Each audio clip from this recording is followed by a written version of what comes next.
एक समय की बात है, एक राजा और उसका प्रिय हाथी था। राजा जब भी युद्ध में लड़ाई करने जाता था, अपने उससे प्रिय हाथी के साथ जाता था और उस हाथी की वजह से राजा ने एक भी युद्ध नहीं लड़ा। जैसे हर पर्सन का समय होता है, उसकी एज हो जाती है, उसी तरीके से उस हाथी की भी एज हो गई, वो बूढ़ा हो गया। तो राजा ने एक डिसीजन लिया और उसे अपने जो सेना से रिटायरमेंट दे दिया और उसकी सेवा में एक सेवादार लगाया, क्योंकि उस राजा की युद्ध में लड़ने में उस हाथी ने बहुत मदद की थी। तो राजा चाहता था कि अब जो हाथी का कुछ समय बचा है, जो वो आराम से बिताए, सब सही तरीके से बिताए। तो उसने एक सेवादार हायर किया और वो सेवादार उसकी सारी सेवाएं करता था। उसको घुमाना, जंगल में घुमाना, कुछ खाना पीना हो तो उसके लिए सारी व्यवस्थाएं करना। तो इसी तरीके से एक बार जब हाथी जंगल में गया घूमते घूमते, तो वो जब फल फ्रूट वो खा रहा था, तो वो फल फ्रूट खाते खाते एक दलदल में फंस गया। अब जब दलदल में फंसा तो वो हाथी जितना भी जोर लगाए बाहर निकलने के लिए, तो वो हाथी अंदर जाता जाए। ये देख के सेवादार बहुत डर गया कि अब राजा ने उसकी सेवा के लिए उसको नियुक्त किया है, अगर राजा को ये बात पता चली तो सेवादार की तो शामत आ जाएगी। तो फिर भी सेवादार ने अपनी मेहनत से उसको निकालने की कोशिश करी और वो नहीं निकल पाया। तो सेवादार ने भी थक हार के राजा तक ये बात पहुंचाई कि राजा जी, आपका जो प्रिय हाथी है वो दलदल में फंस चुका है और मरने की तक आ चुका है, तो आप कुछ आइए और आप उसकी मदद करिए। तो राजा भी दौड़े दौड़े गए कि वो अपने प्रिय हाथी को ऐसे मरते हुए नहीं देखना चाहते थे। दौड़े दौड़े गए और वहाँ देखा तो जो सेवादार ने बताया वो सही में होने वाला था।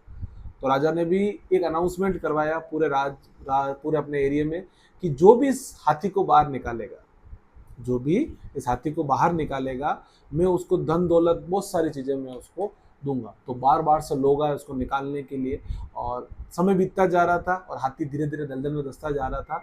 तो इसी तरीके से जब सब जगह से वो हार गए तो उन्होंने अपने गुरु को बुलवाया। बोलते ना, जहाँ कोई काम नहीं आता वहाँ गुरु काम आता है। तो उनको याद आया कि मेरे गुरु को बुलाता हूँ और वो इसमें मदद करेंगे। और गुरु जब आए, उन्होंने सारी चीज़ें देखी और उन्होंने राजा को एक बात बोली, राजा जी, ऐसा करो, आप अपनी सारी सेना यहाँ बुला दो, ढोल नगारे के साथ यहाँ बुला दो और उन सबको ढोल नगारे बजाने के करो और उनको ऐसा माहौल बनाने के लिए बोलो जैसे युद्ध हो रहा हो। तो राजा जी ने एक बात पूछी, गुरु जी आप ये क्या बोल रहे हैं, मेरा हाथी, मेरा प्रिय हाथी यहाँ मरने वाला है और आप ढोल नगारे ऐसे बुलवा रहे हो। तो गुरु ने कहा कि मैं बोलता हूँ, सिर्फ वैसा करो। तो राजा जी ने बात मानी और अपनी सारी सेनाएं बुला दी ढोल नगारों के साथ और पूरा युद्ध का माहौल बनाया, उसी तरीके से होने लगी। और जब वो युद्ध के लिए वो जो सारा माहौल हुआ और हाथी ने वो ढोल नगारे सारे सुने, तो हाथी को लगा कि मेरा राजा मुश्किल में है। और उन्होंने वापस अपना वो विकराल रूप धारण किया और वो सारा बचा कुचा जोर अपने राजा को बचाने के लिए दलदल में लगाया और वो हाथी बाहर आ गया। इससे क्या शिक्षा मिलती है? हम कई बार अपने मन में भी बहुत सारे युद्ध लड़ रहे होते हैं, हम बहुत सारे जैसे दलदल में फंस चुके होते हैं, जैसे हम बाहर निकलना चाहते हैं बट निकल नहीं पाते हैं।